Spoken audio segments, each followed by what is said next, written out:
Hey, everybody, it's Jeff with your midweek coaching prompt, and we are now in episode 9 of helping people make a transition and a transformation into true freedom, purpose, and joy, as opposed to a transition that's more of a blip, only to find that later on you slip back into old habits, old patterns, old paradigms, old environments. And so we've talked thus far about 4 different things. Number 1 is around pain. You have to have enough smoldering discontent to want to truly change significant parts of your paradigms and the practical parts of your life. And so the pain that you're experiencing with your current life needs to be greater than the pain required to change some things about your life. So we talked about that. We talked about reorienting your brain around some of the lies about yourself and about God.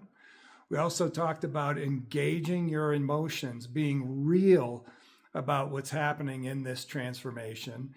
And then last time we really talked about community. You've got to have the right people around you that is encouraging this reconstruction, if you will, of your paradigms and of the practical parts of your life. Today, we're talking about purpose. All this stuff that we're working on, it's ultimately got to be geared towards an others-focused way of living. So if you think about it, it's sort of the myth of hedonism, the myth of selfishness, the myth of nonstop leisure. Those things are all myths because in the long term, they don't lead to flourishing. They lead to insular stagnation. And so ultimately, and I'm not saying that you can't have leisure and you can't do some of those things. Like, this should not be a burden. This should be a way of freedom. But if it's all about us, it's just ultimately going to run dry. And so listen, we were created by a loving creator to go create something that's loving.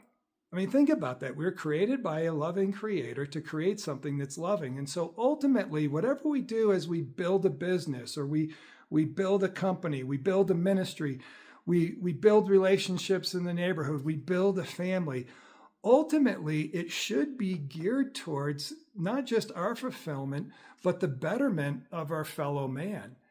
My mentor, Bob Buford, used to call this altruistic egotism. The more you give to others, it actually circles back and fills us up. It seems counterintuitive, like to really be filled up, I have to give away, but that's the way God's designed us, and that's modeled in Christ's life as well.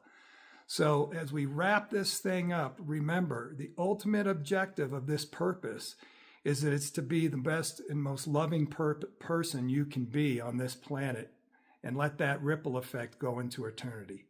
So that's it for today. Be loved, go love.